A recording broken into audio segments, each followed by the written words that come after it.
It is essential to create a website that is responsive and adjusts to different screen sizes.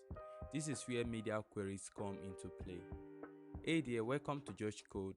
In today's video, we'll be discussing on how to use media query in CSS for responsive web design. Before we dive into the practical aspect of it, what is media query? Media query are CSS techniques that allows you to target different device or screens sizes and apply specific CSS rules to them. What do I mean in this? In simpler terms, media query allows you to create different styles for different screen sizes. So let's take a look at it. To use media query, the first thing you need to do, you need to make sure you add the viewport meta tag to your HTML. So this is the viewport meta tag. Viewport meta tag gives the browser instructions on how to control your page dimension and scaling. There's a video on this, just check the channel for this. So let's dive into the practical application of the media query. So if you take a look at this simple section, we'll be looking at this blog post section to actually see how we can make this responsive. On our desktop screen, you discover that this blog section, which is about a 3 column, looks good. But the moment we go to our dev tools and we switch to a mobile phone, you're going to see how it's going to look like. So you can see now on iPhone 6, 7, 8, it's not looking good at all. It's not looking good. So why? Because the screen is just about 414 pixels and our content here, the 3 column, cannot actually fit on the same row. So we need to make this actually responsive on this particular mobile phone. So there are two things we need to look at. First of all, we need to understand what breakpoint actually is. So we're going to be writing media queries on several breakpoints. A breakpoint refers to a particular screen width whereby the content of that particular website begins to break. Like in this case, when we get to about 414 pixels, you discover that our screen do not actually look very good. So a lot of persons, they actually write media queries for several breakpoints, but as a beginner, you just have to target about 3 or 4.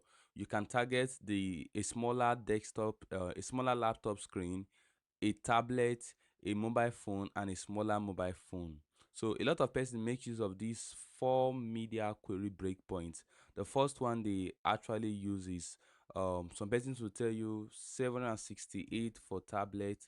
So this is what we're going to be using. So we're going to do 768 for tablet. So which means that any screen from 768 pixel below is actually a tablet. Then we can also write a media query for 414 pixel. We can refer to these as mobile phones because they are mobile phones. In fact, a lot of mobile phones, mostly the iPhones, are usually from 414 below. So we can say mobile phones here. Then the next one we're also going to write for, we're going to write for extra small phones. There are also phones who are from about 375, like the iPhone X. So we're just going to target this breakpoint, though it depends on actually what you're actually designing. There are some designs that you have to write breakpoint at every stage whereby the screen actually breaks, but we're just going to stick with this for now. So let's make sure that particular blog session is looking good on all these breakpoints. So like I said earlier before, if you want to write breakpoints, or if you want to write media query, the first thing you do is you write at media. So you write at media, then you specify the screen size in a bracket. So I can put the screen size here. Then you write your opening and your closely bracelet.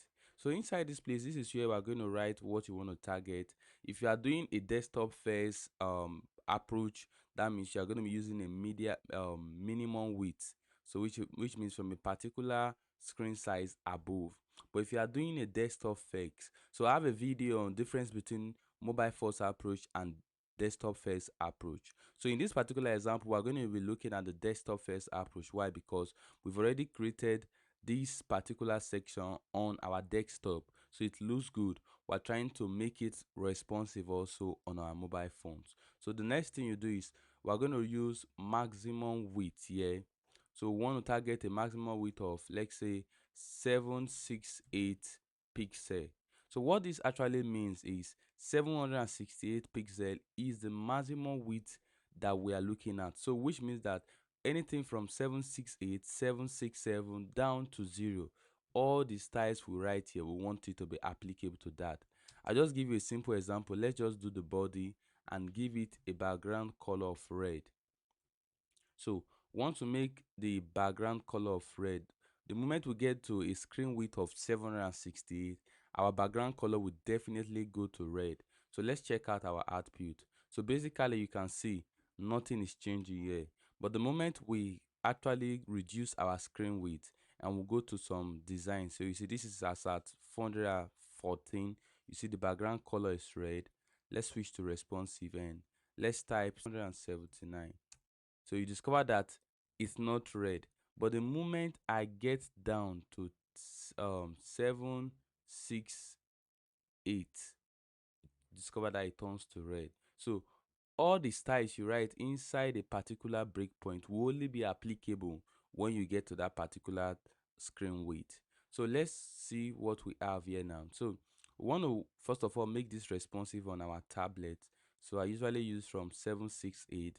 So on desktop screens, most times I use 3 columns, 4 columns, depending on the content. So in this particular content now, you discover that having a 3 column will not be enough for this our particular screen size. So we can switch from these 3 columns which we have here into 2 columns. And for you to be able to design a responsive website, you need to understand CSS flares and CSS grid very well, because CSS flares actually makes us to create responsive layout easily. So the first thing we're going to do, we have a parent here. I'm going to delete this. If you look at our HTML, we have a parent here, which is actually the blog section container. So it's actually called a blog card container. So I'm going to take this, I'm going to copy this, and it has 3 children. I made the blog card container display of flex. So what I will do now is I'm going to resize this. So instead of having 3 column, I'm going to have 2 column. I will increase the flex basis of the blog box. So I will come here and I will do the blog bust. Sorry. So the blog box, I'm going to give it a flex basis of, let's say, about 45%. So that 45 times 2 will give us 90. Then the remaining 10% will be shared in between them as the space in between. So once I make blog box a flex base of 45, then let's see. So after doing that, the next thing we'll do is we'll go to the parent element, which is the blog post container, and we're going to make the flex wrap so that once there is no space, the next blog or the next item can go to the next line. So we're going to do flex wrap and just give it a value of wrap. So the moment we give it a value of wrap, what it means that if here is 45, here is 45, 45 plus 45 is going to give us 90. So we have just 10% left, and the next element is also 45. So that means that 45 cannot fit into 10. So the next element will have to go to the next line. So we have this here. Then we just add a little space between this row and this row. So what we can basically do, we can just do a row gap there. So we just do a row gap. We can give it a row gap of, let's say, 30 pixels now. So we have the required space now. So you see that having 2 columns on this tablet now looks perfectly okay. So let's reduce our screen and let's see.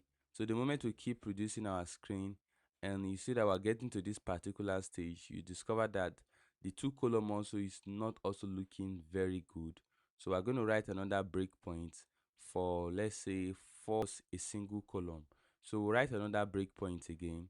So that means we want to target at media a screen width of, so we'll do a maximum width of 510 or 520 pixel below.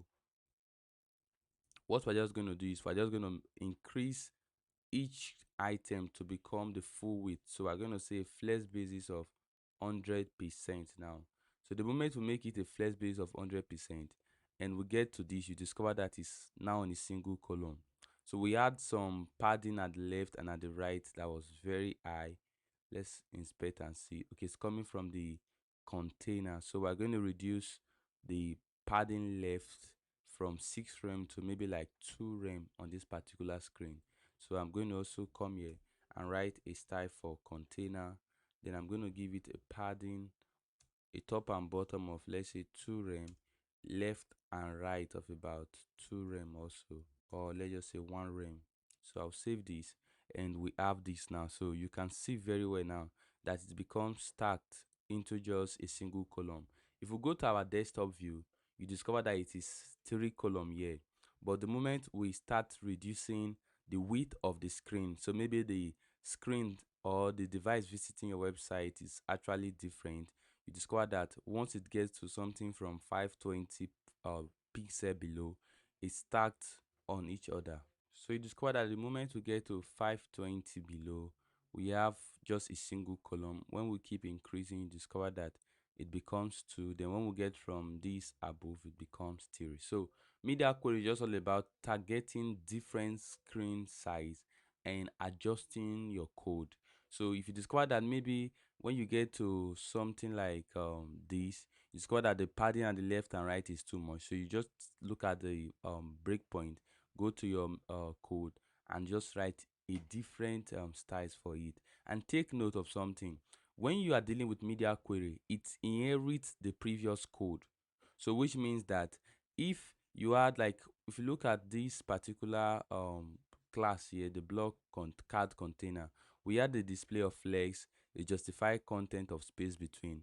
It will inherit it. So which means that over here now you still have the display of flex, justify content of space between. So the only thing that happens is when you write any other properties, CSS properties here, it's not, and if it exists before, it overrides it. So this is just how CSS media query actually works. Conclusion: media queries are an essential tool for creating responsive web designs that can adjust to different sizes. By using media queries in CSS, you can target specific device or screen sizes and apply a custom styles to them. If you found this video helpful in understanding how to use media query, kindly hit the like button and subscribe to this channel for more. Thanks for watching.